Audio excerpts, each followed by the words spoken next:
My name is Alma Preston. I'm 67 years old. I used to be a librarian at Fairview High School, the kind who remembered your favorite author and reminded you to return your overdue books with a smile. I've been a mother for 40 years, a wife for 38, and a widow for the last 2. And tonight, I'm standing upstairs in a house no one knows I own, listening to my daughter-in-law give a full-blown tour of what she believes is her new home. She doesn't know I'm here. She doesn't know I bought this house in secret, with the life insurance my husband left behind, or that I've spent the past 6 weeks overseeing renovations down to the last drawer pull. She doesn't know, but she's already dividing up the rooms. Down below, I hear her voice echo through the polished halls, confident, entitled. "The master suite is mine," Kara says with a laugh that curls at the end like smoke, and then casually, like she's offering scraps. "My mom can take the guest room next door." My breath catches. She means her mother, not me. I look around at the room I chose for myself. South-facing windows, soft light, original molding. The space where I'd planned to finally rest. Heal. Read again, without a clock. My fingers tighten around the banister. They haven't seen me. They think I'm still just the old woman in the background of their lives.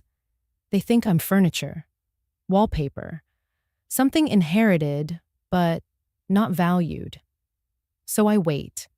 I wait until they finish touring my home like it's theirs, until they talk about knocking down walls and turning my library into her yoga space. I wait until they leave, laughing, planning, dreaming. And then I act.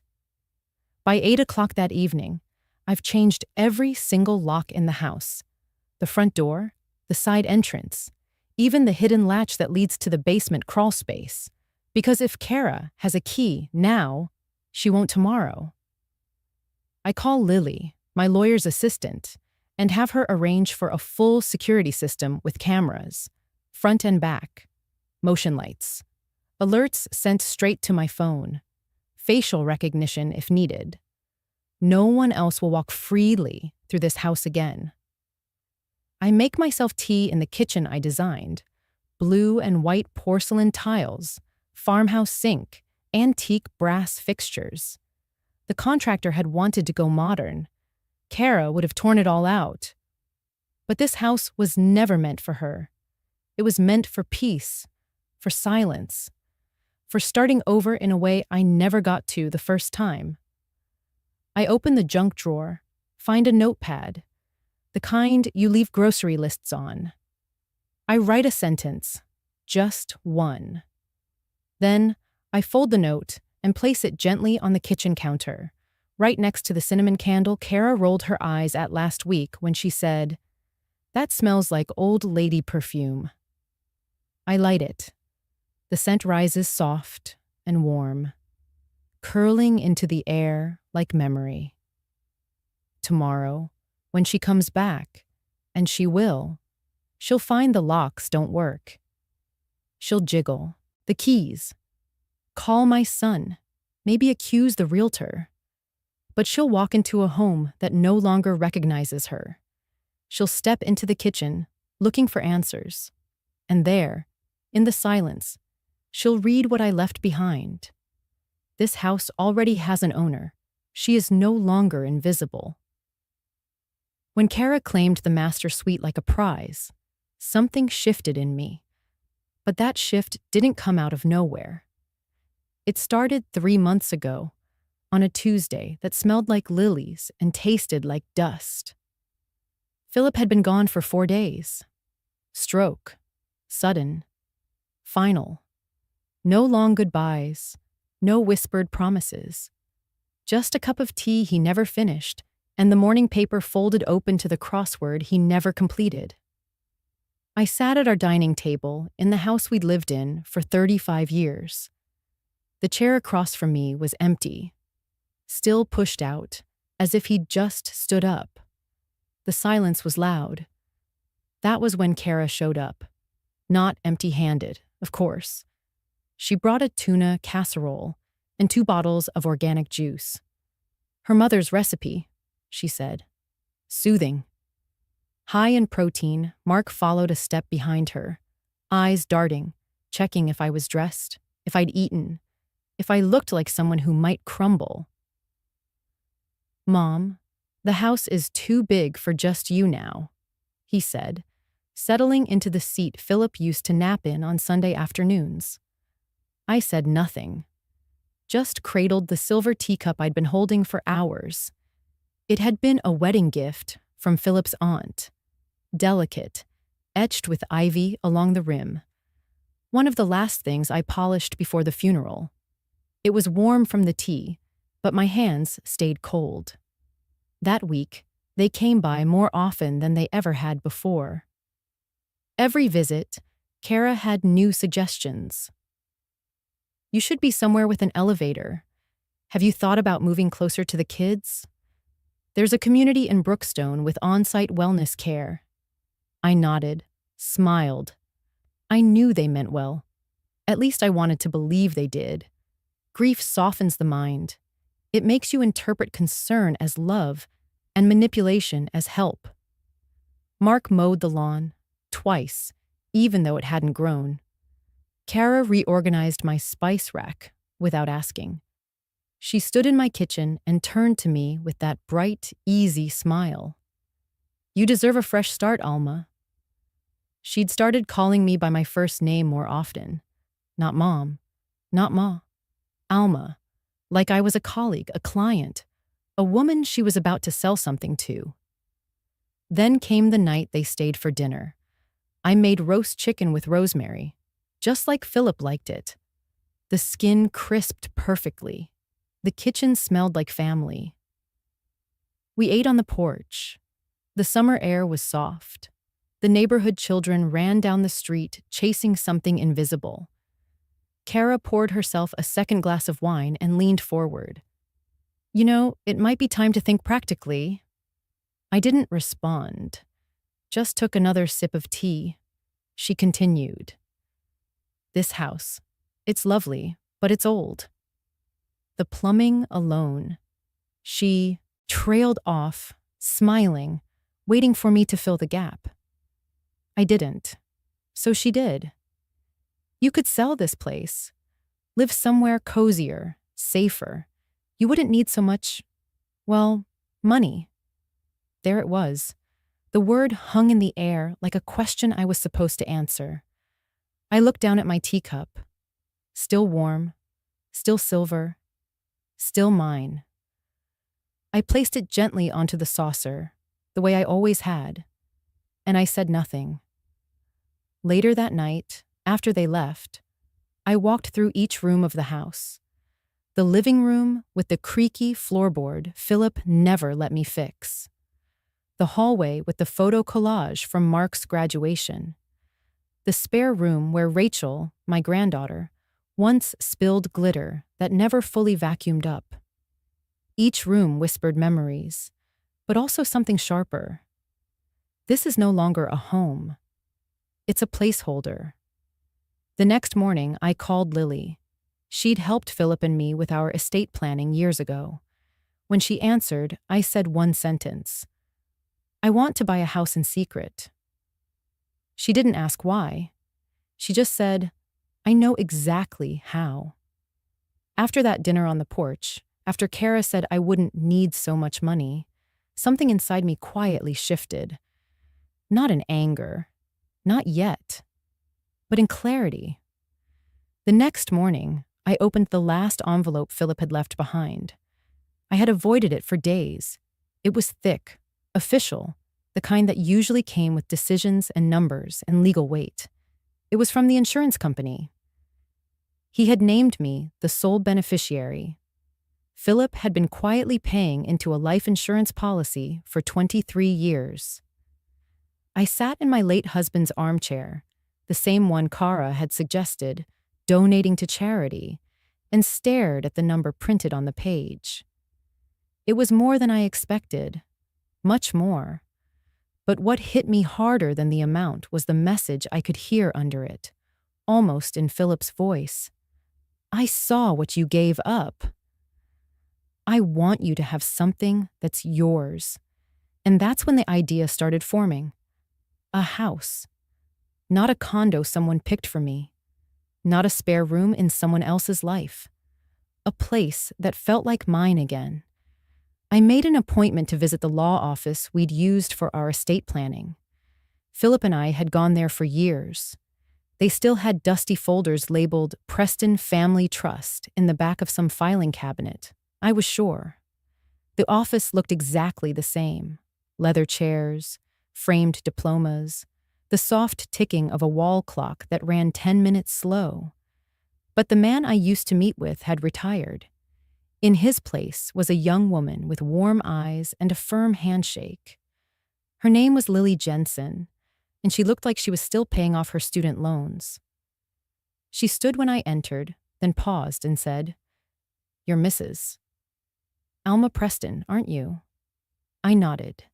She smiled wider, a little awkwardly. "I'm sorry. I don't mean to be weird, but my dad was one of your students, Thomas Jensen, 9th grade. He still talks about the book list you made for him, said it was the first time anyone believed he was smart." That sentence did something to me. I hadn't heard my name spoken like that in years, not with reverence, not as someone who had made a mark. I had become invisible in so many ways since I stopped working, since I stopped being someone's wife, someone's teacher, just Mark's mom, just Kara's mother-in-law. Lily didn't mean it to break me, but it did. I blinked fast and looked down, but she noticed. She handed me a tissue without a word, and for a moment, we sat there. Me, a 67-year-old woman clutching a floral handkerchief in a room that smelled like polished wood, and her, a stranger who had just reminded me that once upon a time I mattered. More than casseroles, more than checklists, more than inheritance and spare bedrooms. We talked logistics. I told her I wanted to buy a house discreetly. No cosigners, no family notification.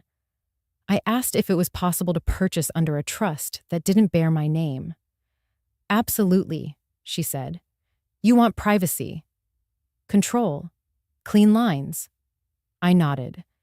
"I don't want this to become part of anyone's expectation." She tilted her head. "Family trouble?" I smiled politely. "Just planning for peace." We spent the next 2 weeks building the trust, naming it after Philip's initials, PSP Legacy Trust. That felt fitting. I started driving around neighborhoods I liked.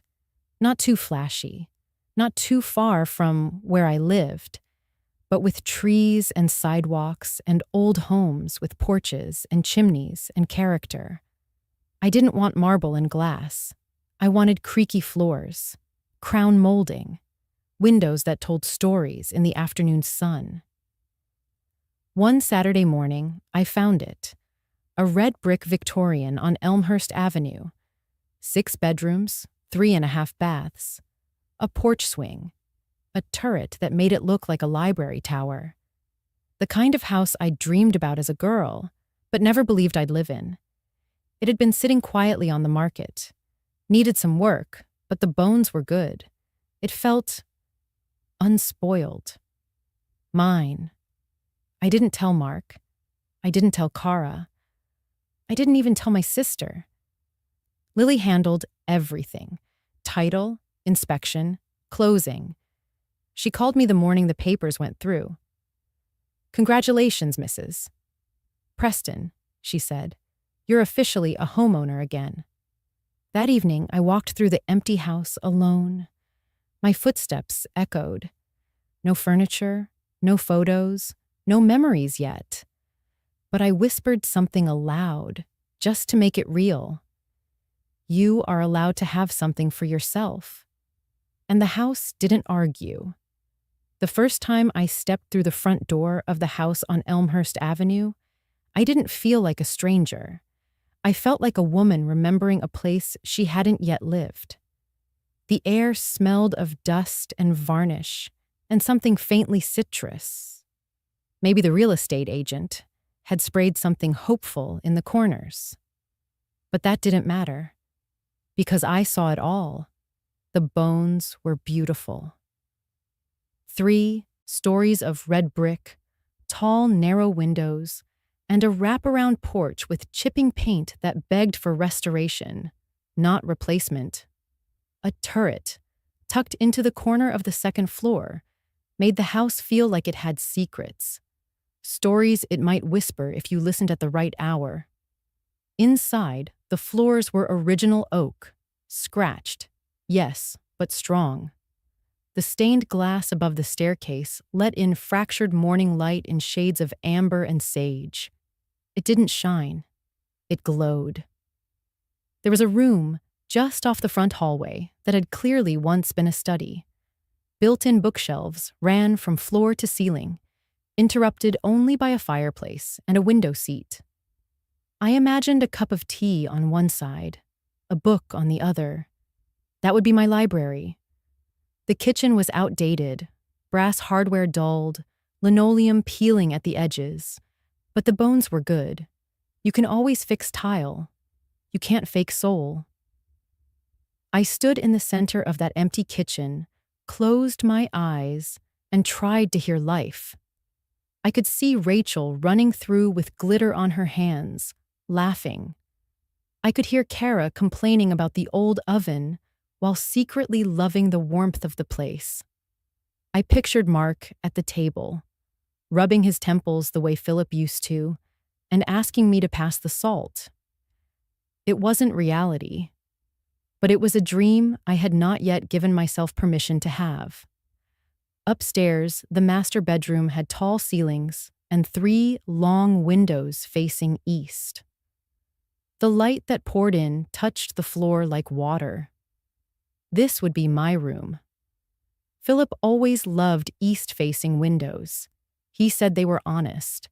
They told you what kind of day it would be before you even got dressed. He used to sit beside our bedroom window at home, coffee in hand, newspaper folded just right, saying nothing and somehow saying everything. I stood in the empty master suite, turned my face toward the light, and closed my eyes. And then I began. I hired contractors, carefully. Not a company with billboards and radio ads, just a local team that had worked on homes in the historic district. Men who knew how to preserve what mattered. I met them only twice. The rest was handled through Lily. Every invoice, every supply order, every signature went through the PSP Legacy Trust. My name was nowhere. If anyone asked who was buying the place, they'd find a document trail that ended in a neutral office suite downtown. No one would link this home to Alma Preston. That was the point. The renovations took 6 weeks.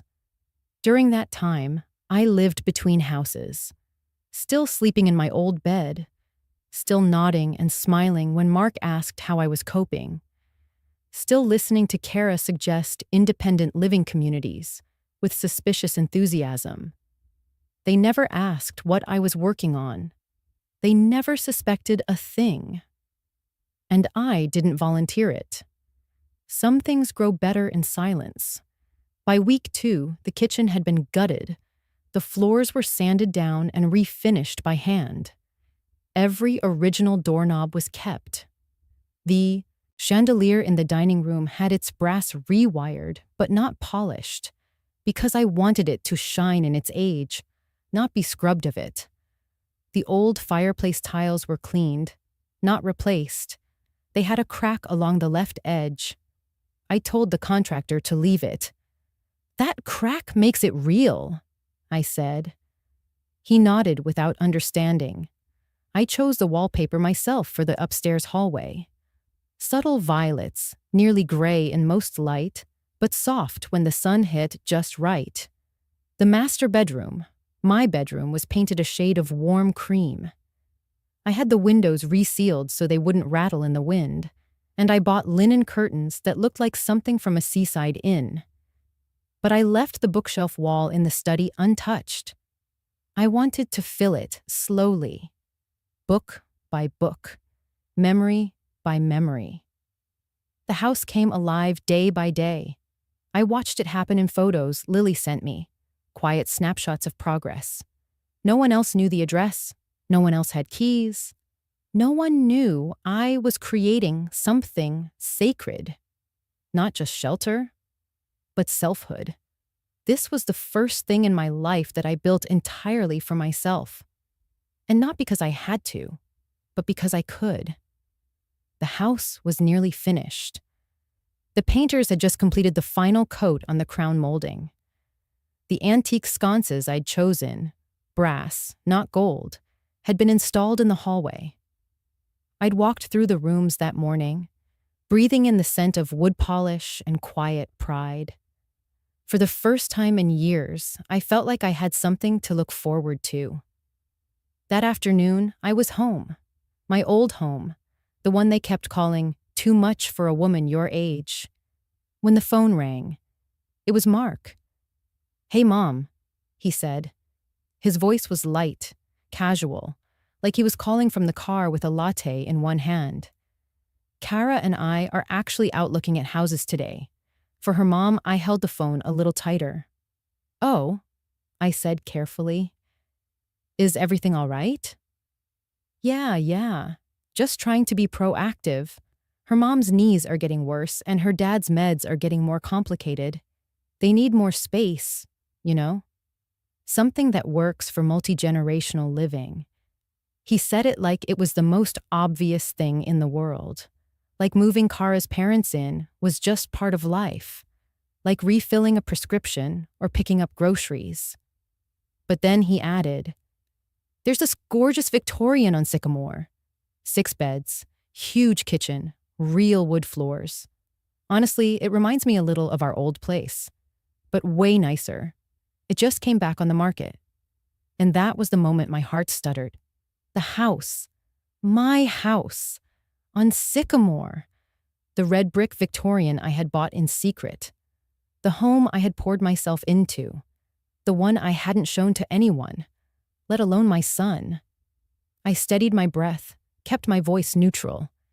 "That sounds lovely," I said. "Will her parents be buying it?" Mark laughed lightly. "Well, that's the thing. It's a little out of their range.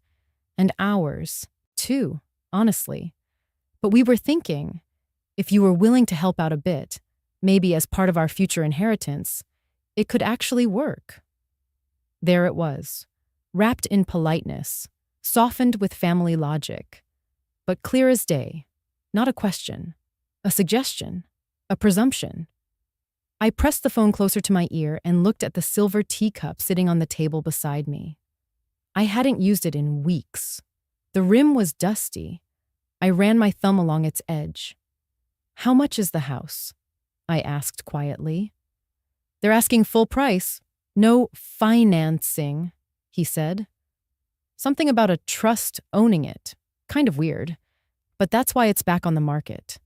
The last buyer apparently backed out. I nearly laughed.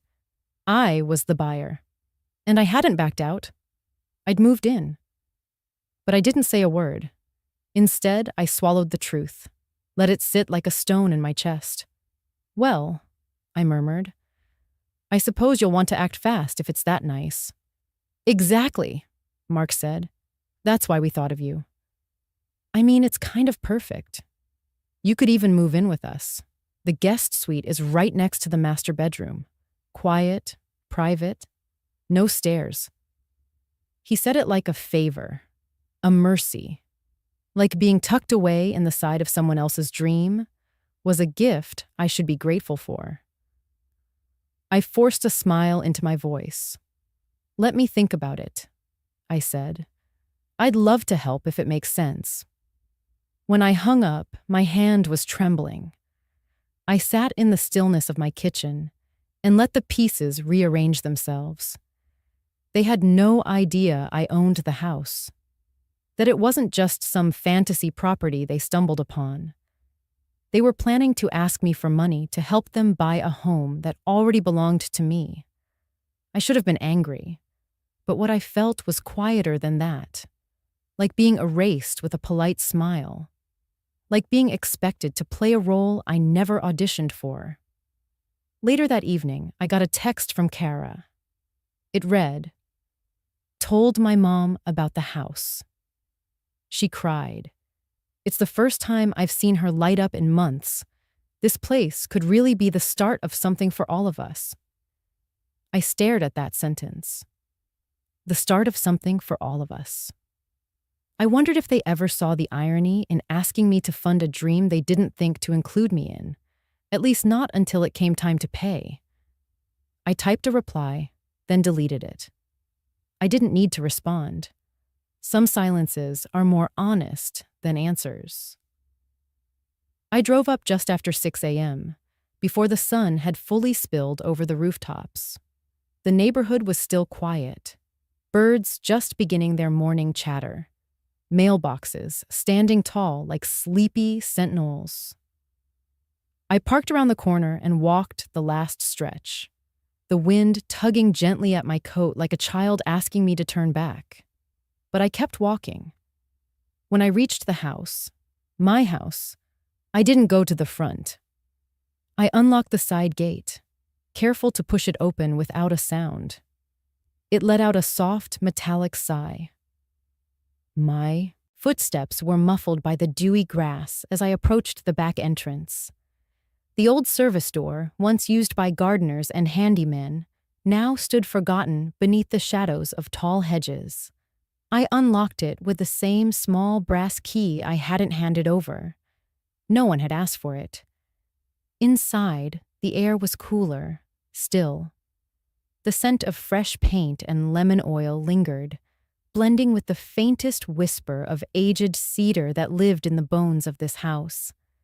I took off my shoes to avoid making a sound on the polished wood floors. Step by step, I moved through the narrow back hall and up the service stairs. Stairs that creaked in familiar rhythm, just as they had 30 years ago when Philip would sneak up with breakfast trays on Mother's Day. Halfway up, I paused. I could hear voices, light laughter, then the distinct tone of Kara's voice, bright and tour guide chipper. And this is the dining room. Can you believe the ceiling? Original coffered oak. Perfect for holidays, right? She sounded proud, like she'd discovered something, like the house was hers. I held my breath and inched up a few more steps until I reached the landing. I moved to the far corner of the upstairs hallway and crouched beside the linen cabinet. From there, I had a clear, downward view through the wrought iron railing into the foyer and front living area. Kara was walking her mother around, one hand gesturing grandly. And look at this stained glass. God, I love it. It's like something out of an old movie, the older woman beside her, petite in a quilted coat and white sneakers, nodded, clearly impressed. Beautiful, just beautiful, and spacious. Oh, it's a dream, Kara beamed. The master suite is mine, and Mom, I thought you could have the room right next door. It has the best afternoon light. I felt something tighten inside me. Not anger, not grief, just a stillness. A deep, echoing stillness. My room. The one where I had stood months ago in soft morning light, picturing Kara cooking in the kitchen, children tumbling down the stairs, laughter bouncing off walls. I'd built that dream with trembling hands, even when I knew I'd never live it. I didn't need to live in that house, just needed to believe that one day, maybe, they'd step into it and know it was love. Know it was legacy. And yet here I stood, watching my daughter-in-law gifted away like a housewarming favor to a stranger. I didn't cry. My eyes stayed dry, sharp, focused. I turned and stepped into the master bedroom. My room. closing the door softly behind me. The light was just beginning to fill the space, golden and warm. It landed on the windowsill where I'd placed the small brass photo frame with Philip's picture. He was smiling in it. That same patient, amused smile he always wore when I argued with talk radio or burned the Sunday roast. I reached out and laid my fingers against the frame. Just the edge. Just enough to feel the coolness of the metal. "Did you see this, Philip?" I whispered. "Did you see how fast they forgot who built the roof they're standing under?" There was no answer, just the hush of sunlight and the faint thrum of Kara's voice downstairs, talking about where she'd put a coffee bar. I straightened my back, pressed my hand briefly to the old oak wardrobe, and left the room without looking back. On my way out, I took the long route through the service stairs again. I didn't want to cross paths. I didn't want confrontation or questions or awkward silences. I wanted to leave with something more powerful: my silence. When I stepped back into the cool morning, I paused beneath the shadow of the maple tree that lined the driveway. Its branches had turned the color of fire, shedding leaves like whispers to the ground. I watched as Kara pointed out the wraparound porch to her mother, beaming with that same rehearsed excitement. I wondered if she truly believed her own narrative, that this was her home to gift, her story to write. But the truth was quieter.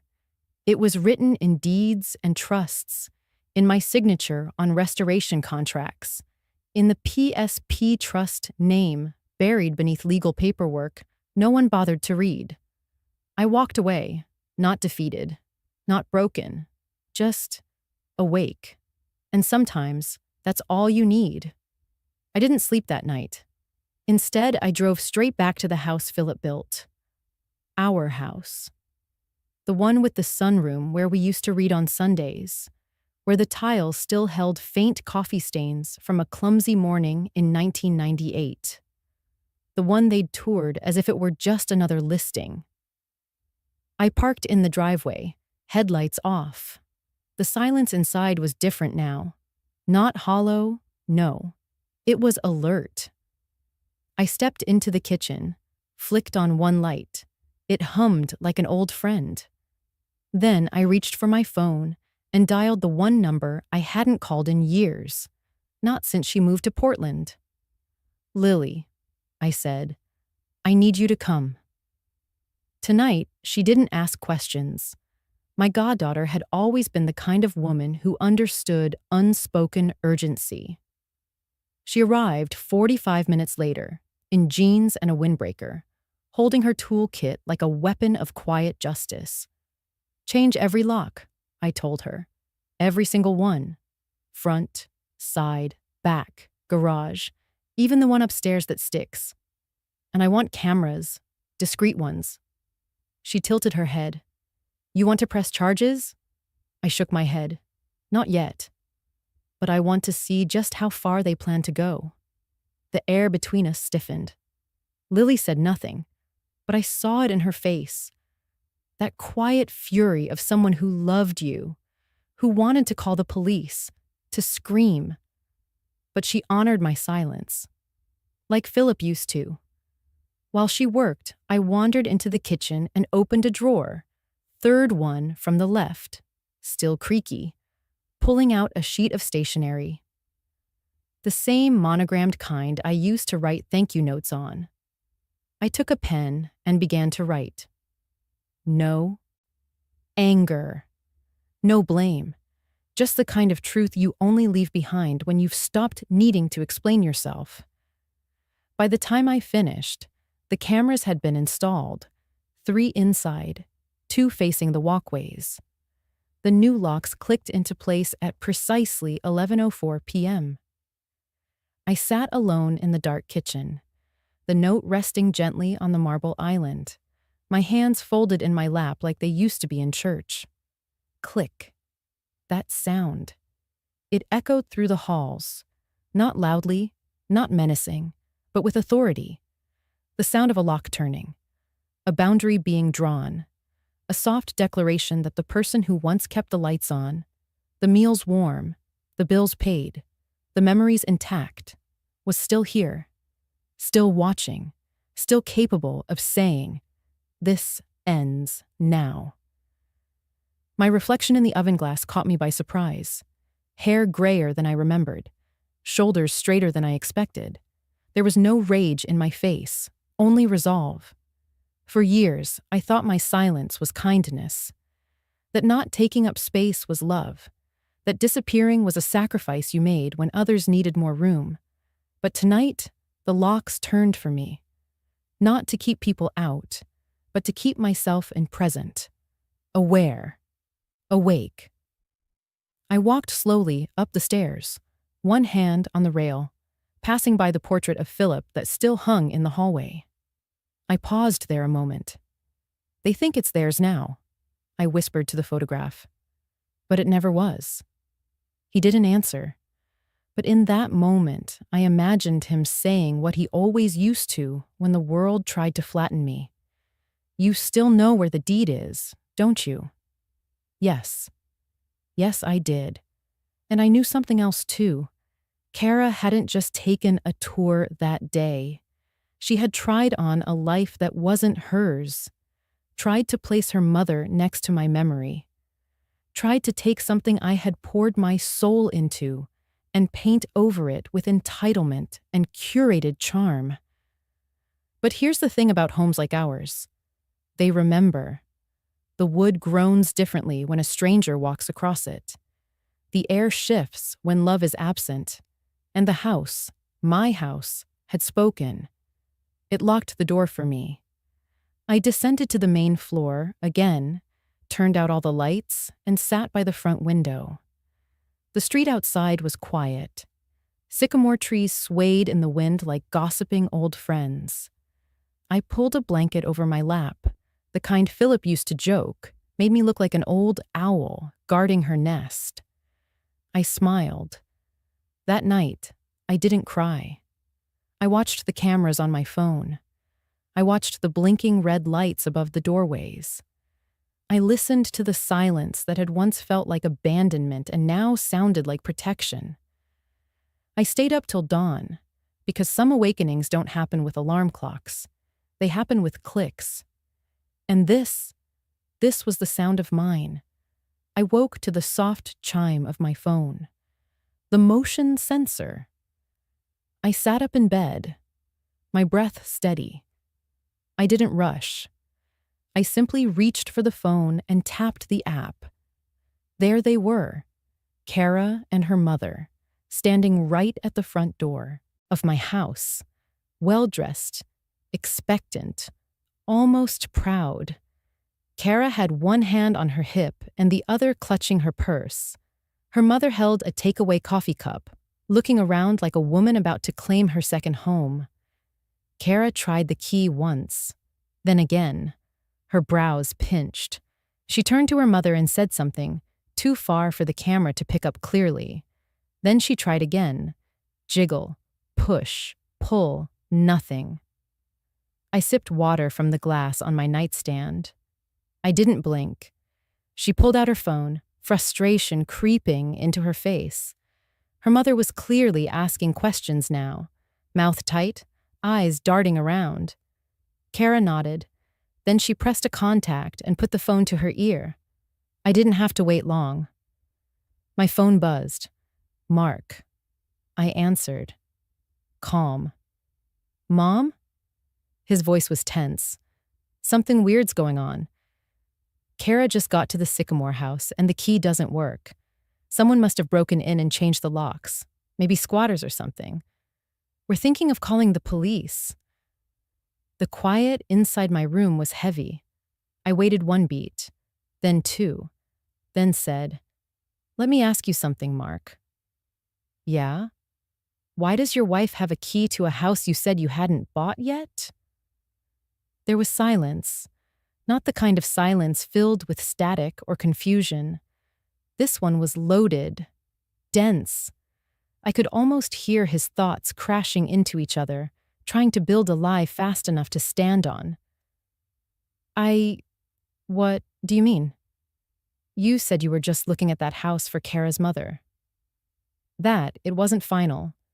That you might need help with a deposit. More silence. Mark? Mom, Kara. We were just trying to show her what the future could look like. A dream. That's all. That dream involved you giving someone else a key to my house. I heard him exhale sharply. You're saying, that's your house? I didn't answer. I didn't need to. Wait, are you saying you own it? Still no answer. There was a pause, then a soft, shocked whisper. You bought that house? I kept my voice soft. I've always owned it, Mark. Bought it 2 years ago, quietly, with your father's life insurance after he passed. It was going to be my quiet place for spring, remember? You helped me look for it. I didn't know you closed on that one, he stammered. I thought you didn't go through with it. I didn't think I needed to explain my personal finances. Another pause. Then came the tone I recognized all too well. Defensive. Wounded. Mom, you could have told us. We wouldn't have tried anything if you gave the key to someone else. Before asking me anything. You walked them into my space. Without permission. From the other end, I could hear Kara's voice rising in the background, sharp and impatient. She said to tell you it's a misunderstanding, Mark muttered. Of course she did. I hung up. I didn't need to say more. Let the silence finish what I started.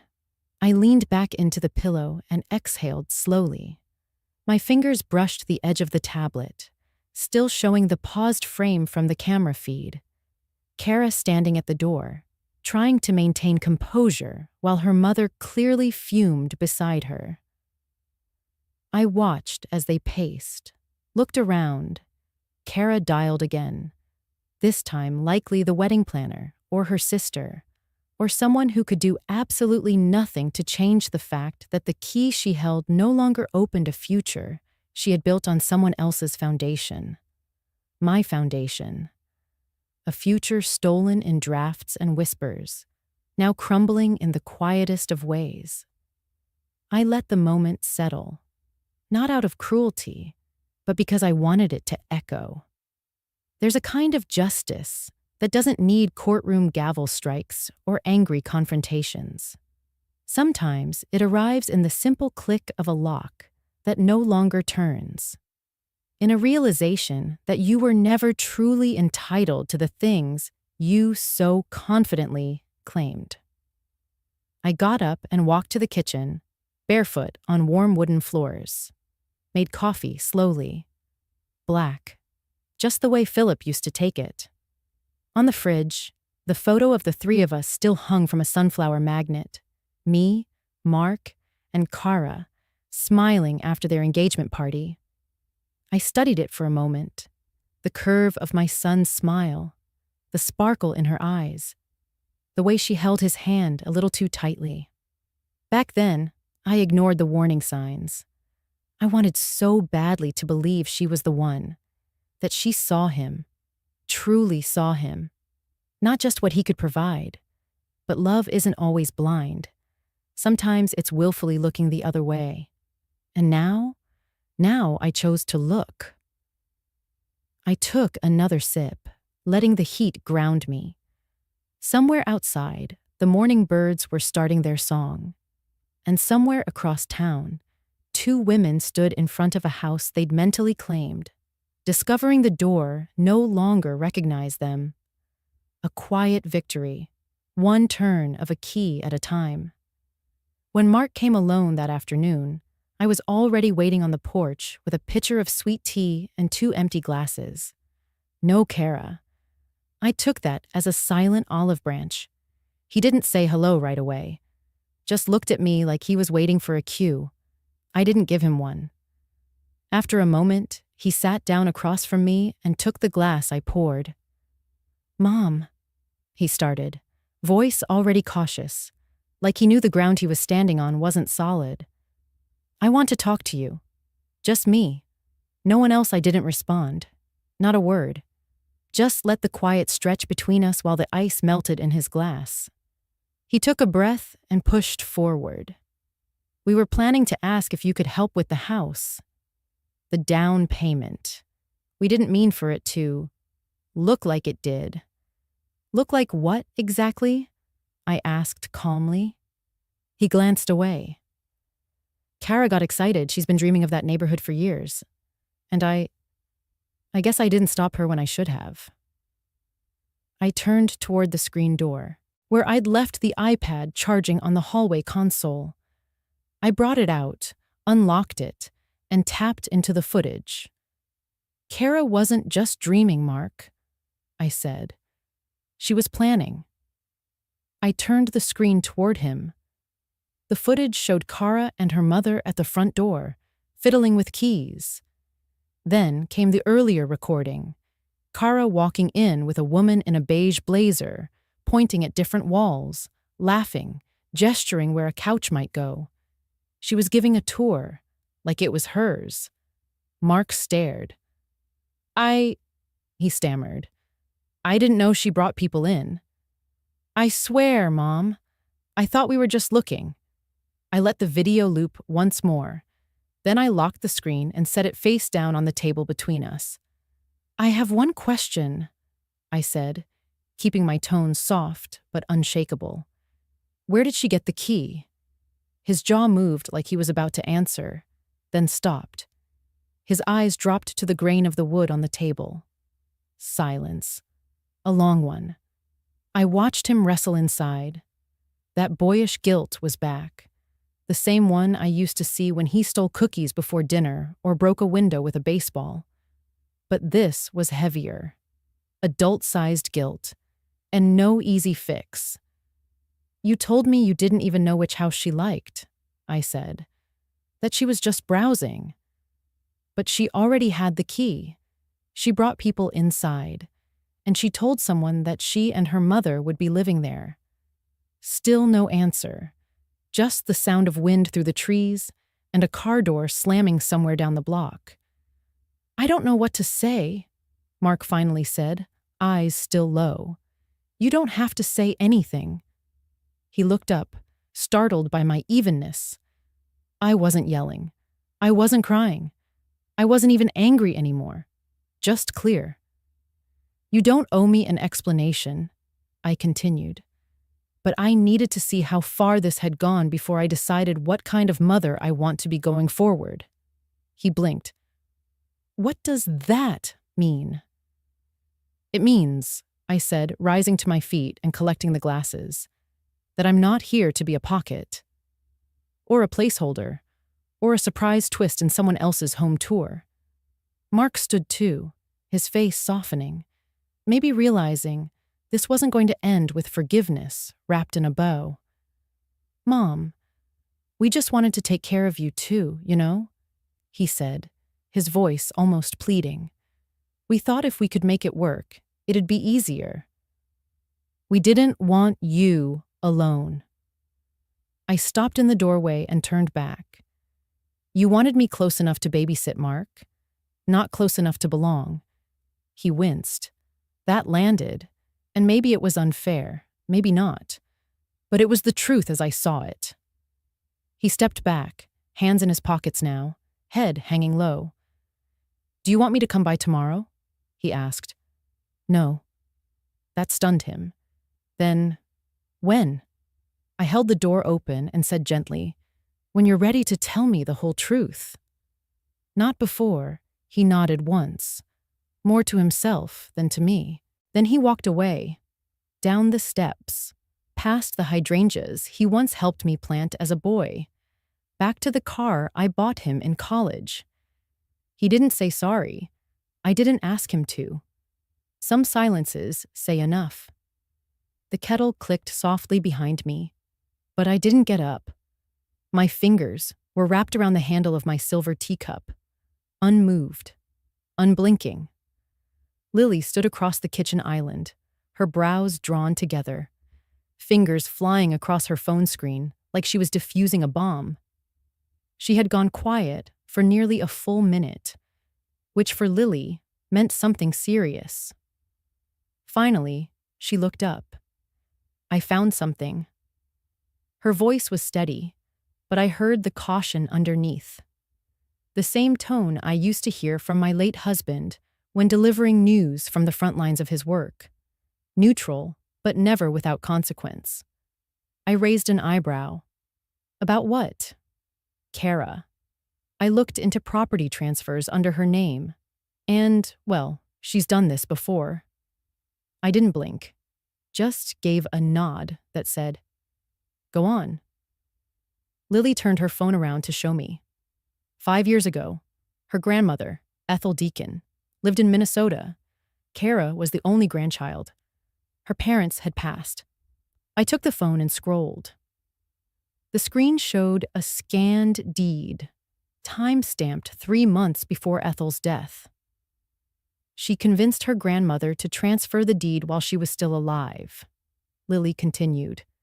She said it was to avoid the inheritance tax, but there was no urgency. Her grandmother wasn't even sick. "And then?" I asked, already knowing the answer. "She sold the property within a year and used it as a down payment on their first house." Mark had told me once that Kara's grandmother had helped them get on their feet, but he never said how. My fingers brushed the rim of the teacup. Cool, smooth, heavy.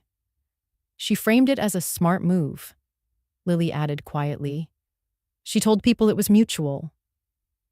But I found a few posts. Neighbors. They said her grandmother was confused about where she was living in her final months. Thought she still owned her house. Kept asking why someone else was there. I looked out the window. The sky outside was low and overcast, gray streaks dragging across the horizon like a smudged charcoal painting. My roses were blooming in spite of it, soft, stubborn little things that refused to die even when left untended. "Why didn't Mark tell me?" I asked, more to myself. He probably doesn't know. Kara's good at making it all sound like a good deed. Lily sat across from me now, her voice lower. But it's a pattern. She targets women who live alone, older, trusting. I stared at the steam curling from the untouched tea. My hand rested on the silver teacup, its weight grounding me. "She watched how her grandmother was vulnerable," I said, "and learned." Lily nodded slowly.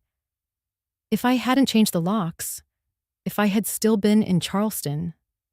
I let the thought trail off. It didn't need finishing. Lily didn't speak either. The silence between us felt thick but not uncomfortable, like two people standing at the edge of a wide river, neither needing to say how deep it might run. "Do you think she planned this from the beginning?" I finally asked. Lily hesitated. "I think she saw an opportunity and took it." I let out a soft breath, almost a laugh, but not from amusement.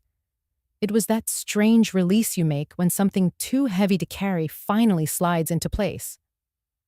"I remember the first time she visited this house," I murmured. "She looked around like it didn't belong to me, like it already belonged to her future." "She underestimated you," Lily said quietly. "No," I replied. "She underestimated my silence." I stood up and walked to the window. The air outside was still. Not a leaf moved. "She thought I was the kind of woman who could be sweet-talked into signing away a legacy," I said. "She thought a few compliments and some feigned affection would be enough." My eyes stayed fixed on the garden, the little stone path, the rose bushes that I had trimmed for decades. "She's used to women like her grandmother," I said. "Lonely, wanting to believe someone cares, easy to mislead with the word family. Behind me, Lily asked gently, "Are you okay?" I turned to face her, hand still resting on the windowsill. "I'm not hurt," I said. "I'm awake." And it was true. I felt the clarity settle over me, not like a storm, but like sunrise. Quiet. Inevitable. "She thought I wouldn't notice the missing key," I said. "She thought I wouldn't question the way the realtor rushed the papers. She thought I would be too grateful someone still cared to ask if I wanted to move."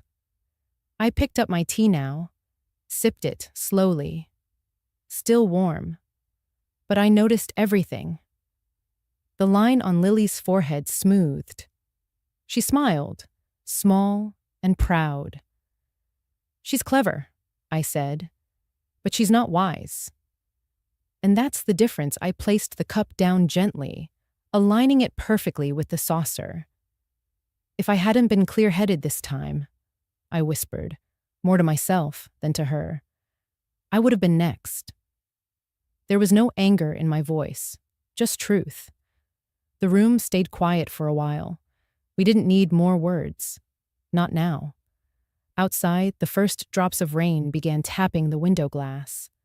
Soft, steady. Like punctuation. The morning sun spilled gently across the kitchen floor as I arranged the tea set. The china had been my mother's. Delicate ivory porcelain with faded blue roses curling around the edges. I hadn't used it in years. Somehow, today felt like the right time. Miriam arrived right on time. She was the kind of woman who always wore lipstick, even just to water her roses. 72, widowed, a cane in one hand, and a small tin of homemade scones in the other. "I brought the cranberry ones," she said, smiling. "Figured they'd pair well with that smug British blend you always drink." I chuckled. "You're not wrong." We sat across from each other at the little breakfast nook overlooking the garden. My lavender was finally in bloom, a small comfort in a season that had felt otherwise cold and unkind. "So," Miriam began, stirring her tea with slow precision, "I saw that couple again. The ones who drove up in the black SUV. My stomach tightened. Mark and Kara. I figured," she said gently. I didn't respond right away, just watched a sparrow land on the windowsill, then dart away again. After a long pause, Miriam placed her spoon down. "You know, it's a funny thing, how families can shift, how something that feels like home can suddenly feel like a trap." I looked at her then. Her gaze was steady, but kind. She wasn't just making conversation. She was remembering. "I lost my house 5 years ago," she said. "Technically, it was sold. But let's not dance around the truth. My daughter forged my signature on the transfer documents while I was recovering from pneumonia. Said it was to consolidate assets. Next thing I knew, I was holding a court notice and a suitcase. My eyes widened. I never knew that. Most don't. People get uncomfortable when old women speak plainly. There was a long silence between us, but it wasn't heavy. It was sacred. Like two souls quietly unwrapping old wounds, not to reopen them, but to acknowledge they existed. I left with nothing but a purse and a scarf I'd knitted that winter, she said softly. But do you know what hurt the most? It wasn't the house. It wasn't even the betrayal. It was realizing I'd raised someone who could look me in the eye and call that justice. Her hands trembled slightly as she reached for her cup. I gently touched her wrist, steadying it. "I'm so sorry, Miriam." She shook her head. "Don't be. I cried for months, you know. Then one morning, I woke up in that tiny one-bedroom rental, and I felt free." I blinked. "Free?" "Yes. Free from expectations. Free from the game of proving my worth. Free from the invisible debt of motherhood." I stared at her. letting her words sink in, because somehow they felt like my own thoughts, ones I hadn't dared to speak. I thought forgiving them would bring me peace, I confessed. But every time I tried, I felt smaller, as if I was excusing it. Because forgiveness isn't the same as going back, she said. You can let go of the pain without opening your door to it again. Her voice was steady now, no tremble at all. I never spoke to my daughter again. But I forgave her. I forgave her because I didn't want to carry her darkness in my bones. But I never let her back in. Some bridges, they don't need rebuilding. I felt something shift inside me, something unspoken, a quiet loosening. We sat in silence, again, watching the shadows move across the garden wall. You know, Miriam added, I used to believe that growing old meant becoming invisible. But now I think it just means becoming clear. Clear? Yes. About who you are. About who deserves to sit across your table. About what kind of peace is worth fighting for. I smiled faintly. That sounds like wisdom. That sounds like surviving, she replied with a wink. I refilled her tea. The sun was higher now, pouring warmth across the counter. My eyes drifted to the tin where I kept my extra house keys. It was locked now. Thank you for coming today, I said. It means more than you know. Alma, she said gently, you've spent your whole life showing up for others. It's okay to let someone show up for you. That was the thing, wasn't it? Some days I felt like I was standing in an empty theater, clapping for a performance that had long ended, waiting for someone, anyone, to return the applause. But maybe it wasn't about the applause. Maybe it was about walking off stage with your head held high, even if no one noticed. As Miriam rose to leave, she paused at the door. If they come again, she said, don't open it. You've got nothing to prove. I know, I whispered. She turned back. And if you ever forget, I live 2 doors down. I've got tea, stories, and a freshly signed will that says my neighbor gets my scones if I go first. I laughed. A full, surprised laugh that echoed through the quiet house. And for the first time in a long while, the walls didn't feel like they were closing in. They felt like mine. The envelope was pink, with faint crayon flowers drawn along the edges, and a tiny sticker of a smiling cupcake sealing it shut. It arrived on a rainy Tuesday, sandwiched between a property tax notice and a flyer for roofing repair. I almost missed it, until I saw the handwriting on the front. Not the stiff loops of Kara's cursive, or Mark's hurried scribble, but the wobbly, untrained block letters of a child. To Grandma Alma. My fingers paused. I sat down on the bench by the front window, the soft patter of rain on glass echoing the beat of my heart. Slowly, I peeled open the flap and pulled out a piece of folded paper, decorated with stickers and faint smudges of jelly fingerprints. Inside, in a mix of lowercase and uppercase letters, were the words, Dear Grandma, I miss your muffins. Mommy cries a lot, but I still love you. Love, Rachel. No spelling mistakes. I could see Kara had helped her write it, but the last line, the only one scribbled in marker and a different hand, was Rachel's alone. I didn't cry. Not this time. Instead, I folded the letter neatly, pressed it between my palms like a prayer, and took a long breath. The ache in my chest wasn't sharp anymore. It was quieter now, less like a wound and more like an old scar that knew how to live in the rain. I stood, walked to the kitchen, and reached up to the tall cabinet, the one I hadn't opened in months. Tucked behind old casserole dishes and my mother's chipped teacup was a box. Inside it, my handwritten recipe cards. Some had stains, others were curling at the corners, but one stood out. A pale yellow card with small hearts drawn around the title, Grandma Alma's Blueberry Muffins. I ran my finger over it slowly. The ingredients were simple: flour, sugar, vanilla, blueberries from the back garden when they were in season. But it wasn't the ingredients that made them special.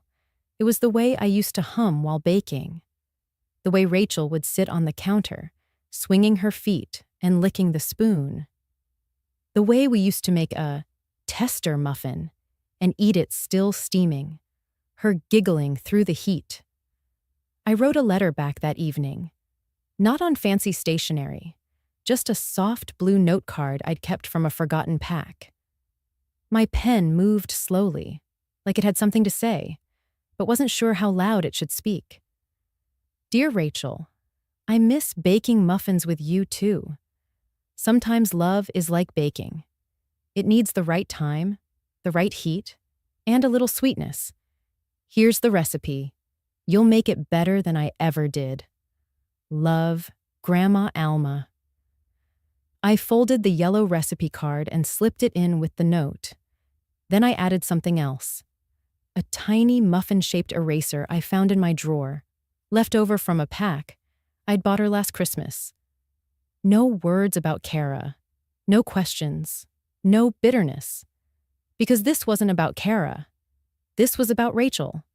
And maybe this was about me too. About remembering who I was before all of this. A woman who baked. A woman who sang while she gardened. A woman who didn't need to fight every battle to prove she was worthy of love.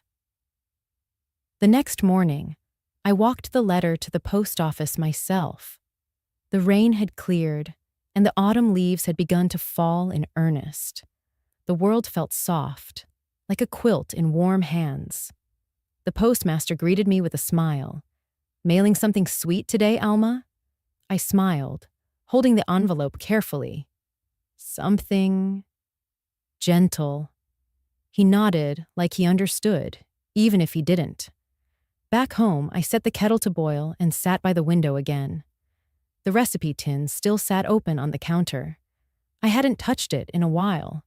But maybe it was time. Not for Rachel, not for Kara, for me. I pulled out a second card, this one for cinnamon scones, and laid it beside the muffin recipe. The air smelled faintly of nutmeg, though I hadn't used any. Maybe memory had its own scent. Sometimes, forgiveness isn't a grand declaration. Sometimes, it's a folded recipe card sent to a little girl who remembers sweetness when everything else feels sour. And sometimes, healing begins with letting go of the need to correct every wrong. I didn't know if Rachel would ever bake those muffins. I didn't know if Kara would let her. But I did know that love, once planted, had a way of blooming in the most unexpected places. Even in a kitchen where the oven hadn't been used in months. Even in a heart that had learned to stay soft without breaking. Even in a letter written in crayon and stickers that simply said, "I miss your muffins." So I replied, not to reclaim what was lost, but to remind her, and maybe myself, that love doesn't need a house to live in. It just needs a warm oven and an open heart, and both of those still belong to me. 3 days after I mailed the muffin recipe to Rachel, my phone rang. It was Kara. Her voice was quiet, uncharacteristically so. "Alma," she began, skipping the pleasantries. "I was wondering if we could talk."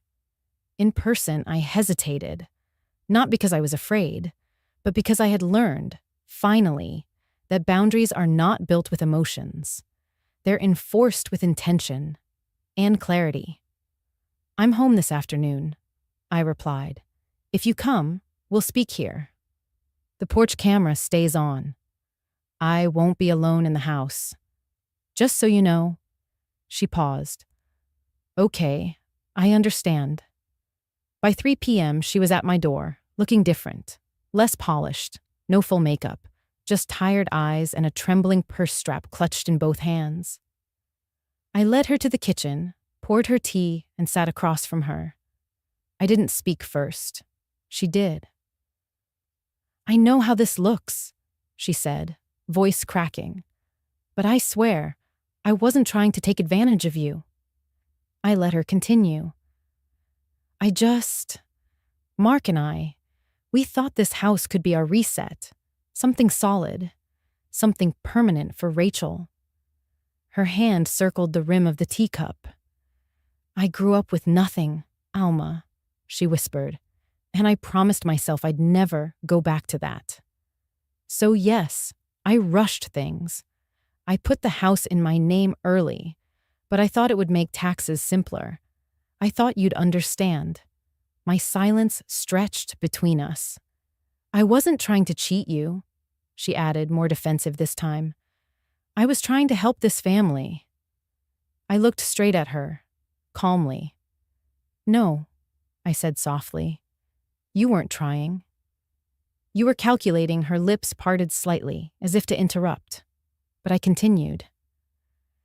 I've spent most of my life listening to people's intentions while ignoring their actions. You say you were helping the family, but you forged documents, pressured my son to talk me into a trust I didn't need, and filed paperwork behind my back. That's not help, Kara. That's strategy. She blinked hard. Her eyes shimmered. I bought this home, I said gently, as a gift. Not just for me, but for the family I thought still believed in things like truth, integrity, roots. But a gift, it cannot be given to someone who sees me as a walking wallet. Kara flinched. I know you think you've had it rough, I added, but that doesn't justify making others your stepping stones. Her voice broke. I didn't mean. I raised one hand, not to silence her, but to slow the chaos in the room. This isn't about meaning. It's about behavior. Then I stood, walked to the kitchen drawer, and returned with a folder. Inside was a high-resolution printout, dated, time-stamped, showing her at the lawyer's office, the one she said she'd never visited. Kara stared at it. Her shoulders sank. I placed it gently on the table in front of her. No threats, I said calmly. No police. No lawsuit.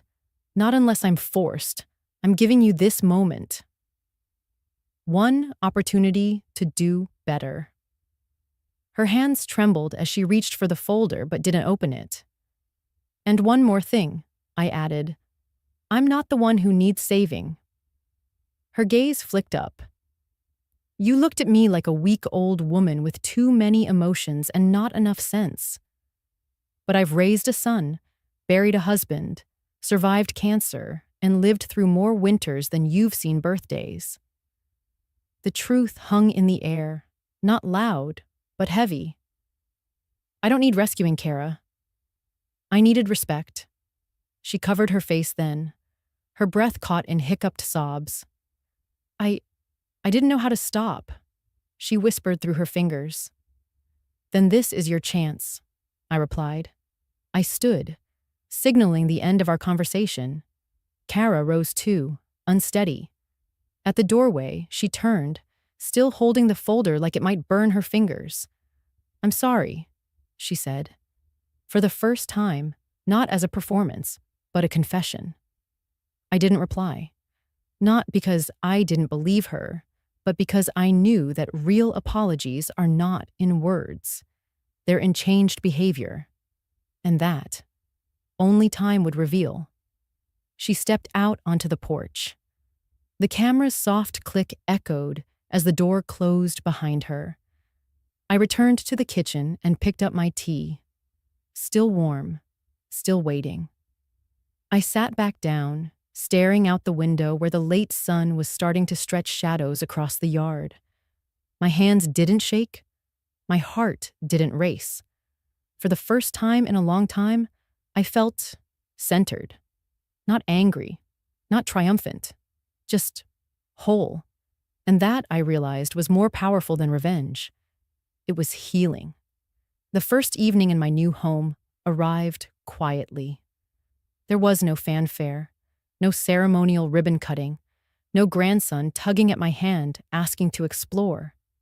Just me, alone in the kitchen, tying my old apron around my waist, the one with the faded embroidery that read, "Stir with love." It felt surreal, this silence, but not empty.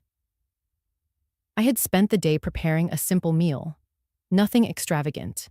A roast chicken with rosemary, a tray of roasted root vegetables from the farmer's market, and, of course, a basket of freshly baked muffins, Rachel's favorites. At exactly 6 p.m., the doorbell rang. I wiped my hands and walked over to open it. Miriam stood there, her silver hair in soft curls, wearing a floral blouse that reminded me of spring. "You look lovely," I said, meaning it. She smiled warmly. "So do you. Smells like home in there." "Come in," I said, stepping aside. Behind her were Anna and Jamal, the young couple who had just moved into the duplex across the street. They brought a bottle of sparkling apple cider and homemade cornbread. "And this," Anna said shyly, "is for the host who welcomed us with warm tea and gardening tips before we even unpacked a box." I laughed. "Well, I couldn't let you plant your azaleas in that heavy clay soil."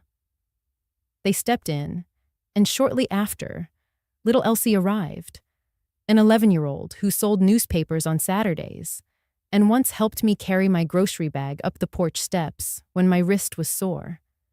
She came with her mother's permission and a chocolate pie that looked more ambition than skill, but it was wrapped in hope and tin foil, and that was enough.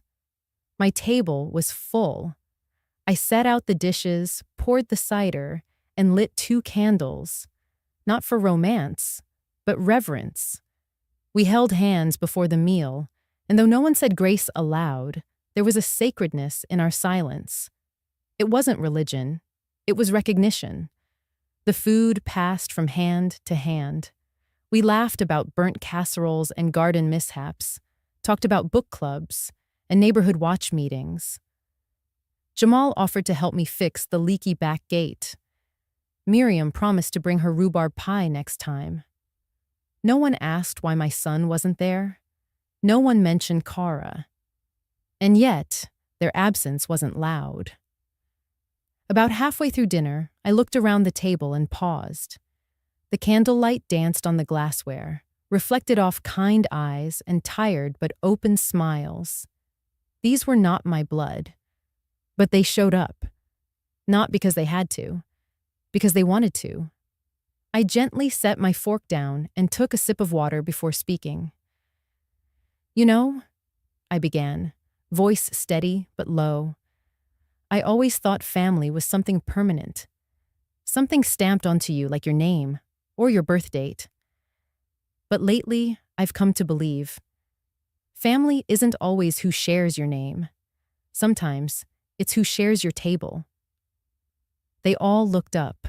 No one said a word, but I saw it. The recognition in Miriam's eyes, the quiet gratitude in Anna's, the respect in Jamal's, and the shy pride in Elsie's. I didn't need applause. I didn't need validation. I just needed this. A moment where warmth filled more than just the room. It filled the spaces that once echoed with betrayal and disappointment. Miriam reached across the table and squeezed my hand. "You're right, Alma. And sometimes it's who knocks on your door even when they're not invited, just to make sure you're okay." I smiled, then passed her the muffins. I made them with real butter this time. She laughed. "Oh, then I'll take 2. Later that evening, when the plates were cleared and the pie served, slightly undercooked but sweet. We moved to the living room. I played a vinyl record on the old turntable Mark once tried to convince me to throw out. Its soft crackle was oddly comforting. Elsie curled up on the rug with a crossword puzzle. Anna and Jamal shared stories about their first date. Miriam leaned back on the couch, eyes closed, murmuring that it had been years since she'd felt this at ease. And I sat in my armchair, the one with the creaky cushion and the view of my rose bushes, and let it all soak in. No fine china, no designer dresses, no speeches about legacy or obligations. Just a dinner. And yet, it felt like a beginning. Not of a new family, per se, but of something perhaps more honest. A chosen circle. A self-built community rooted not in blood, but in care. As everyone began to say their goodbyes, I handed each of them a small gift bag. Just a jar of homemade jam and a note.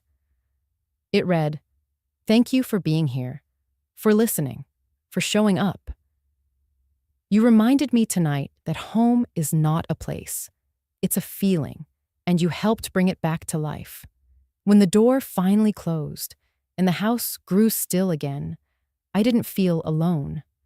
I felt full, and in that fullness, I quietly whispered to myself, This is enough." A week passed before the final paperwork arrived. It came in a plain envelope. No drama, no confrontation, just a simple email from my lawyer. "Alma, as of today, Kara has been fully removed from any and all legal claims, powers of attorney, and estate negotiation rights. Mark has not contested. It's over. No fireworks, no apologies, just silence.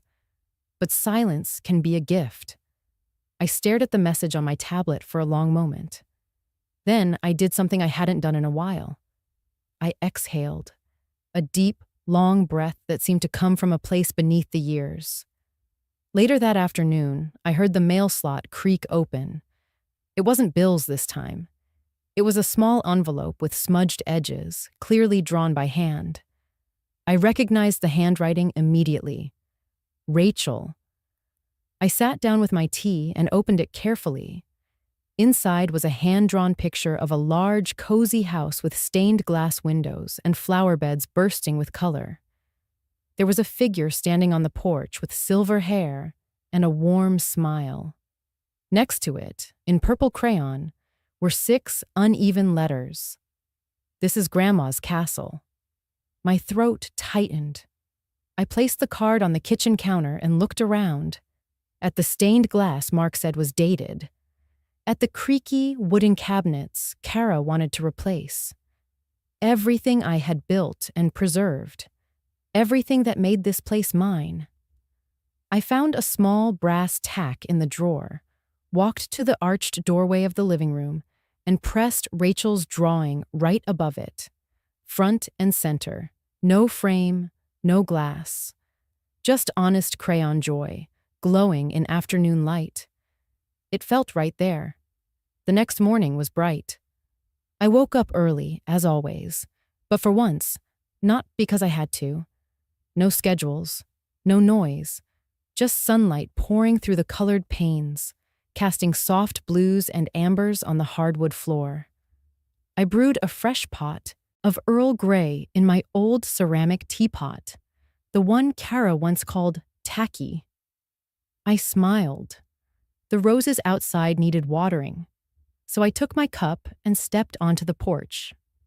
My slippers brushed against the stone steps as I moved, slow but steady, toward the flower bed I had planted 33 years ago with John. The roots were deep, still holding. As I bent to check a drooping bloom, I heard the birds again, the same ones that visited each morning, now comfortable with my presence. I wasn't just a guest anymore. I was home. There's something strange about reclaiming a space that was always yours. It's not about possession. It's about peace. About finally feeling the walls exhale with you instead of around you. The wind shifted, and a single petal floated onto my wrist. I watched it settle there, light as a whisper. I didn't need anyone to tell me I was whole. I had always been. Even when they tried to slice me into useful pieces. A babysitter, a financier, a favor machine.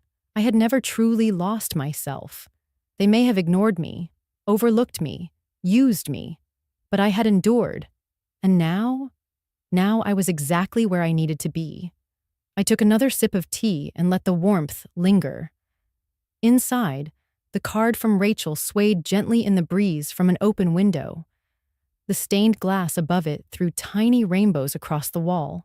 Quiet, accidental beauty. I didn't need a parade or closure. What I had was enough. I smiled to myself. And then the voice inside me, the one that had always known better, always waited patiently for me to remember, spoke softly. They gave tours of my home as if I didn't exist. But I do. And now, I live here. Fully. No longer in their rooms. But finally, in mine. The phone rang while I was steeping my chamomile tea. I nearly didn't pick it up. These days, I screen more than I speak. But something nudged me. Intuitions, perhaps. Or maybe just tired curiosity. I set the kettle down, wiped my hands on the dish towel, and answered. Mark. His voice was softer than I remembered, unsure of itself, cautious. Hi, Mom, he said. Then after a pause, Rebecca's ultrasound is next Thursday. We thought maybe, if you wanted, you could come. Just like that. No apologies. No acknowledgement of the months of silence. No mention of the house or Kara's schemes. Or the way they left me standing in the garden that day, alone with a set of keys and bruised dignity. Just Rebecca's ultrasound. My body froze. I stood there by the counter, holding the cordless phone to my ear like it was a ticking bomb. Because, wasn't it? It could have exploded in a dozen ways. Grief, guilt, old maternal longing. I heard myself say nothing. Absolutely nothing. Mark filled the silence with a flimsy patch. I thought you might want to be there,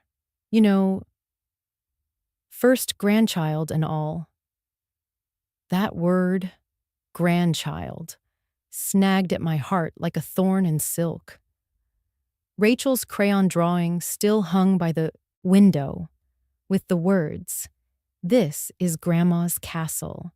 And now this, an offer to witness a new child arriving into the world, as if my presence at that appointment could sweep everything under the rug. I didn't answer. I told him I needed to check my schedule and hung up before I could betray myself. And then I stood still. The kettle had long since stopped whistling. My tea had gone cold. I walked over to the cupboard and slowly placed my favorite silver-trimmed teacup back into the wooden shelf. It made a soft, final sound as it settled. A hollow clink, like punctuation at the end of an unfinished thought. What was I supposed to feel? Joy? Hope? Resentment? All of them swirled inside me like cream in coffee. Never quite blending. Never quite separating either. I wanted to go. That's the truth. I wanted to see the blurry outline of that little life forming on a black and white screen. I wanted to squeeze Rebecca's hand gently, offer her the quiet comfort only a woman who's birthed pain and joy in equal measure could give. I wanted to ask the doctor questions she wouldn't think to ask. I wanted to be a mother again. But I was also a woman who had been dismissed, discarded, and disrespected. A woman who had found her footing again not through their redemption, but through her own resolve. A woman who had earned her peace, one carefully set boundary at a time. Could I walk into that room and not feel like an accessory? Like a placeholder for guilt? Would I be there because they loved me? Or because they needed a grandmother-shaped figure for the narrative they now wished to rewrite? Was I just an extra in their redemption arc? That's when the conflict cracked open inside me, full and sharp. "I'm a mother," I whispered, staring at the empty space on the countertop. "But I'm also a person. A person with a spine, with memories, with scars." It's hard to explain to people who've never had to split themselves in two, who've never had to juggle love and dignity like two burning coals in their hands. You try to hold on, to not drop either. But the truth is, sometimes you can't hold both. One has to be set down. And in that moment, I knew. If I went, I'd have to pretend. Pretend that the house I stood in hadn't once been turned into a set piece for Kara's real estate fantasies. Pretend that I wasn't called difficult when I dared to say no. Pretend that I hadn't cried in silence while the very people I gave life to questioned my worth. And pretending, that's the part no one warns you about. It's not the pain that breaks you. It's the performance. I sat by the window, watching the late morning light creep across the rosebush. A new bloom had opened overnight, soft pink, with edges curled like an old letter. I had planted it weeks ago, not expecting it to take. But there it was, alive, unapologetic. Could I go? Yes. Should I go? That was the harder question. I thought of Rachel's last letter, her drawing, the careful way she spelled miss with one S and added a heart above the I. That child didn't know betrayal, not yet. But one day, she might. And what would I tell her then? Would I tell her to always show up, no matter how many times her name was erased from the guest list? Or would I tell her that love doesn't mean abandoning yourself? I still hadn't made a decision by nightfall, but one thing was certain: I wouldn't be guilted into love again. And maybe that was the lesson. That motherhood, real motherhood, doesn't mean erasing who you are. It means protecting the person you've become, so that one day your children might learn how to protect their own souls too.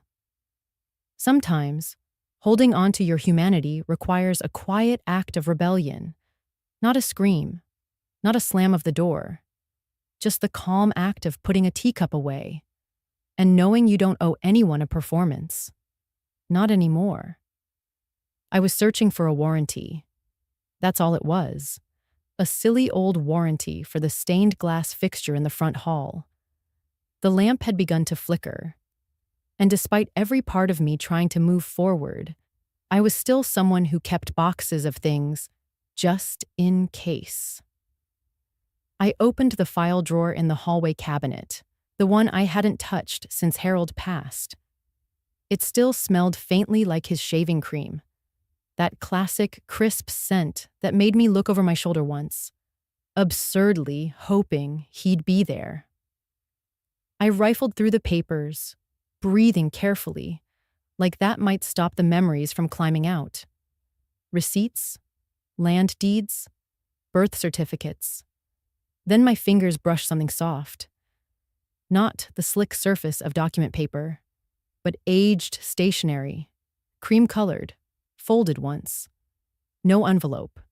I pulled it free. My hands paused when I saw the handwriting.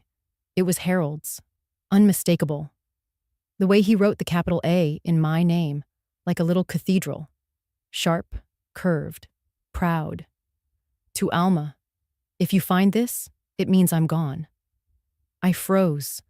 My eyes lingered on the sentence for longer than I should have allowed myself. My body was still, but inside, it felt like every bone was moving in a different direction. I sank slowly onto the floor, ignoring the cold tile, holding the letter as if it were glass. And then I began to read. Alma, if you find this, it means I didn't get to say what I should have. And that's on me.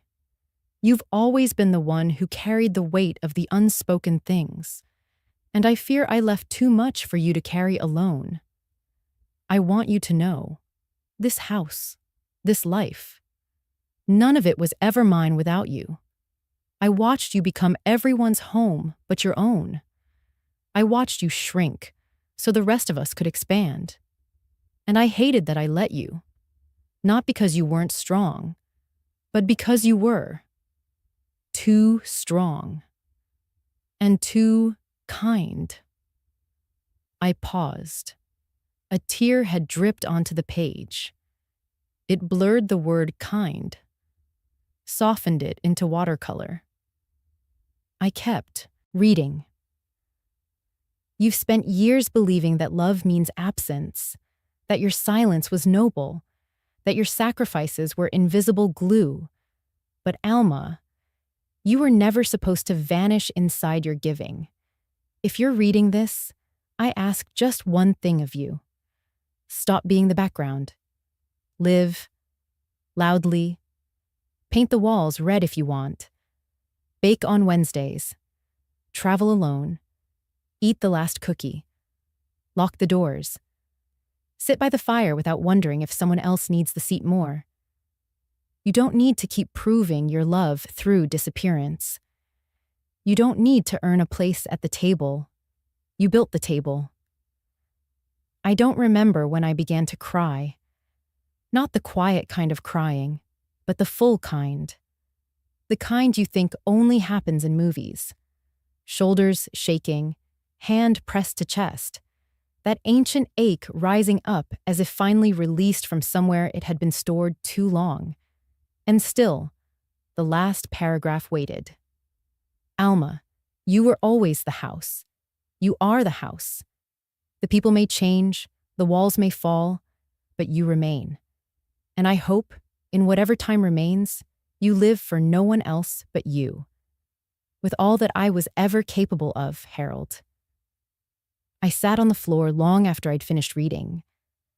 The letter was soft now, warmed by my grip, damp at the edges. I held it against my heart and closed my eyes. I could almost hear his voice. That low hum, always more vibration than sound, especially when he was trying to say something that mattered. I hadn't realized how long I'd lived as if I owed someone my absence. How many meals I'd sat through like a ghost. How many rooms I'd entered on tiptoe. I thought about Rebecca and Mark, about their expectations, their barbed kindness, their performative concern. I thought about the phone calls that came only when it was convenient, about the way I'd been treated like an extra chair, always moved depending on who else needed the room. I told myself it was normal, that motherhood was sacrifice, that aging meant shrinking. But Harold had seen me, not just when I was young and beautiful and needed, but even later, quietly, faithfully, and he'd left behind the permission I never dared ask for. I stood up slowly. I didn't put the letter back.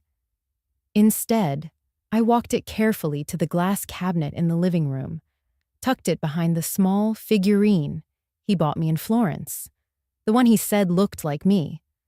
Proud posture, thoughtful eyes, he'd teased. And then I smiled, not because I was healed, but because, maybe for the first time in a long while, I wasn't pretending not to feel. I wasn't minimizing my wants. I wasn't erasing my grief so someone else could breathe easier. I had every right to sit here, in this house, in this skin, in this life. And I would, because I was no longer someone else's foundation. I was the home. I was brewing chamomile when the phone rang again. This time, it wasn't Mark. It was the hospital. Miriam had suffered a mild stroke. She was stable now, they said, but shaken, alone, and asking for me. I stood there for a full minute, staring at the humming kettle. The steam curled up, soft and ghost-like, rising toward the sunlit window pane. I turned the knob off and reached for my coat. When I arrived at the hospital, the scent hit me first. That distinct blend of antiseptic, distant sorrow, and something tired. I found Miriam in a small room with pale walls and a single orchid wilting near the sink. Her face was drawn, lips pale, but her eyes, they still held that familiar edge of fire. "You came," she whispered, her voice a dry whisper of old paper. "Of course I did," I said, easing into the chair beside her bed. "We may argue like ex-sisters-in-law, but we still bake the same pie crust." That made her smile, barely. For a while, we just sat. She reached for my hand. Her fingers were colder than I remembered. "I thought I'd have more time," she said, almost to herself. I always thought the next chapter would arrive when the last one was neatly wrapped. I waited. "I kept waiting for the perfect moment to forgive myself," she said. "But the truth is, that moment never comes. You have to choose it before it's earned." The beeping from the monitor punctuated her words like slow metronomes of mortality. "I lived longer than your brother," she went on. "But I didn't really live until I left the house we built." I swallowed. There was something raw in her honesty now. No cleverness, no performance.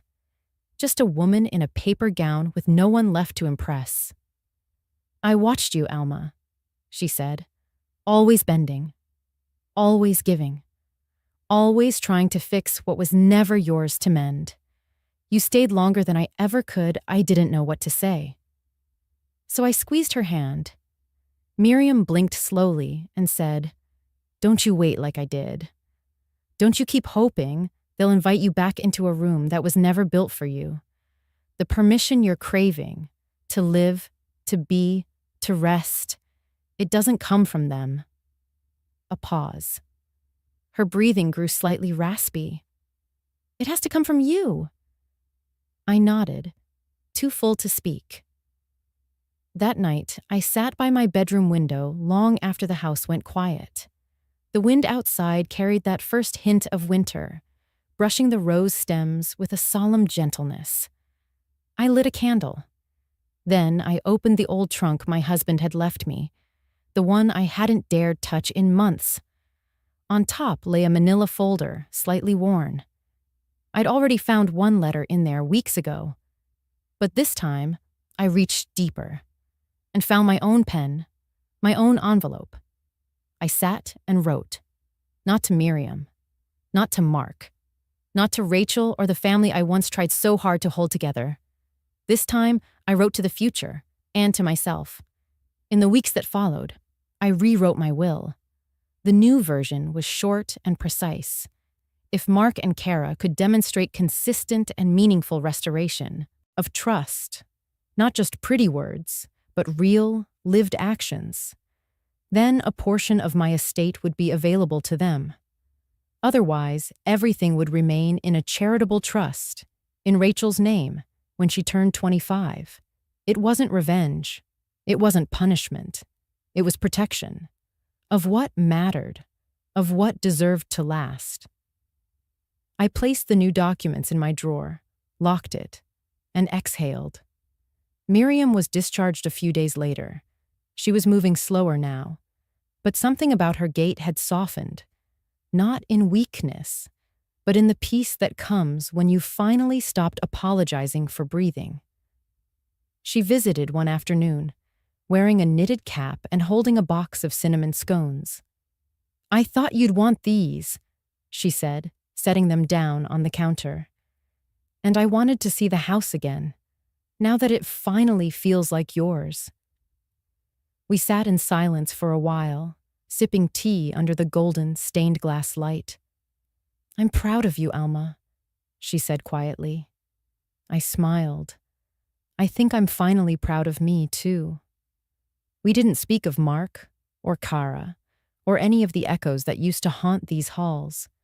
We just shared scones, two older women, two different maps of the same country. each of us scarred by choices, but no longer living inside the shadows they cast. It was a Tuesday when Mark called. His voice on the phone was unusually still. He didn't start with his usual barrage of polite pretexts or practiced warmth. He just said, "Mom, would you meet me for coffee?" I paused. "Is Kara coming?" "No, just me," I agreed, though I didn't know why. Maybe it was curiosity. Maybe it was hope. Maybe it was neither. I wore my navy cardigan that Miriam once said brought out the blue in my eyes. My hands trembled as I buttoned it.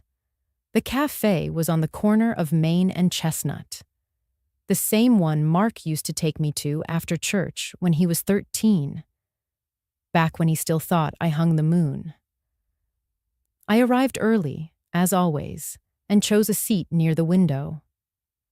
The sun filtered through in warm streaks, lighting up the dust in the air. I ordered chamomile tea. The waitress gave me a knowing nod and a kind smile. He arrived 7 minutes late. That used to bother me. It didn't anymore. Mark looked tired, a man carrying too much and pretending he wasn't. His shirt was ironed, but his eyes were frayed. He sat across from me. No hug, just a hesitant, "Thanks for coming." I nodded. There was a silence between us. A silence so loud I could hear my own heartbeat echo in the porcelain cup I lifted. Then he spoke. We've been talking. Kara and me." I raised an eyebrow but didn't respond. He continued, slower now. About therapy, about everything, how we handled things, how I spoke to you. I read Dad's letter too, the one you found. I didn't know he wrote that. My chest tightened. I think he was right. You deserve more than we gave. You always did. He looked up at me, searching my face like it held some key to redemption. I stayed still. "If we change," he said, voice almost a whisper, "if we go to therapy, if we do better, would you come back?" The question landed between us like a stone dropped in a still pond. I didn't answer. Not immediately. Instead, I let the steam from my tea rise into my eyes. I stared at the amber liquid, tracing the tiny flecks of chamomile floating in it. I thought of all the years I'd spent apologizing by action, of all the ways I'd tried to earn the role of mother, like it was something I had to qualify for over and over again. I thought of the nights I stared at the ceiling, wondering what sin I'd committed to be repaid in cold shoulders and mocking smiles. I thought of the garage, of the letter in the filing cabinet, of Miriam's trembling hand squeezing mine and whispering, "Don't wait for permission to live." And I thought of the woman I was becoming, slowly, quietly, in her own time. Not the mother who always came back, but the woman who had finally learned to stay with herself. I looked up at Mark. He was holding his breath. His eyes pleaded for forgiveness, for closure, for clarity. But I didn't owe him an answer. Not now. Maybe not ever. Instead, I reached into my purse and pulled out my wallet. I placed a $20 bill on the table, tucked under the edge of my saucer. Then I stood. I looked at him for a long, quiet moment. I saw the boy I once held on my hip, and the man who once told me to stay out of his marriage. Both lived in that face. I placed my hand on his shoulder, firm, motherly, final. And then I walked away. No dramatic exit, no door slam, no pointed words, just the soft click of my shoes on the tiled floor, the chime of the door as I left, and the echo of a silence more powerful than any yes or no. Because sometimes silence says, "I love you, but I love me too." Sometimes silence says, "Not yet. Maybe never." Sometimes, silence is the only language a broken mother can speak without breaking again.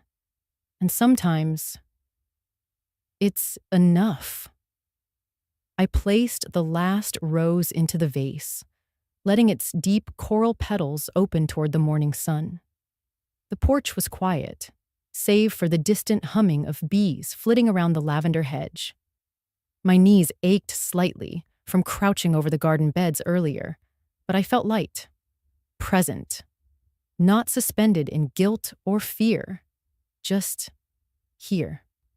The house behind me stood still, its wooden walls holding stories, some painful, others redemptive. I looked through the kitchen window at the hallway where a new frame now hung. Philip's letter. I'd pressed it gently between glass and mahogany. I passed it every day now, a kind of blessing and benediction as I rebuilt the rhythm of my mornings. No longer to serve, no longer to appease, just to live. Rachel had sent me a drawing last week. It arrived folded in half inside a crayon-scented envelope. The image was unmistakable. Me in my straw sun hat, arranging flowers under the oak tree. At the bottom, in her bubbly handwriting, she wrote, "This house is Grandma's, and Grandma is sunshine." I'd hung it just beside Philip's letter, on the opposite wall. A kind of balance, I suppose. His goodbye, her beginning. Inside the living room, I left the television on low volume, not for sound, but for the feed. The security system showed the family SUV pulling into a parking lot marked Midtown Wellness and Therapy Center, a small, modest place tucked beside a bookstore I used to frequent. The camera view switched. Mark stepped out first. He opened the door for Kara, who followed, cradling Rachel's pink journal, the same one I'd given her after the outburst in the hallway. She clutched it tight, like something sacred. Then, Mark adjusted the strap of a worn backpack on his shoulder. I saw the title of a book peeking from the front pocket. Breaking Cycles, Trauma Recovery for Families. They walked slowly toward the entrance. No pushing, no barking orders, just stillness between them. Kara looked over her shoulder once, almost instinctively, but then kept walking. I didn't cry. I thought I would. For so long, I had dreamt of them choosing a different path, stepping into a version of themselves that didn't require me to collapse. And now, here it was. Not dramatic, not wrapped in grand gestures, but quiet, real, and mine. The lilies in my hand opened easily in the warmth. I slid them gently into place among the roses and hydrangeas. Their white petals caught the sunlight, casting shadows on the tablecloth embroidered by my mother decades ago. I thought about what Miriam had said in that hospital room. Don't wait for someone to give you permission to live your life. She hadn't said it like a command. It was a whisper, a parting gift from someone who'd finally found peace by letting go of her role as emotional custodian. I took that gift and tucked it into my chest, right beside Philip's letter. The wind picked up slightly, carrying the scent of earth and lemon balm. I closed my eyes.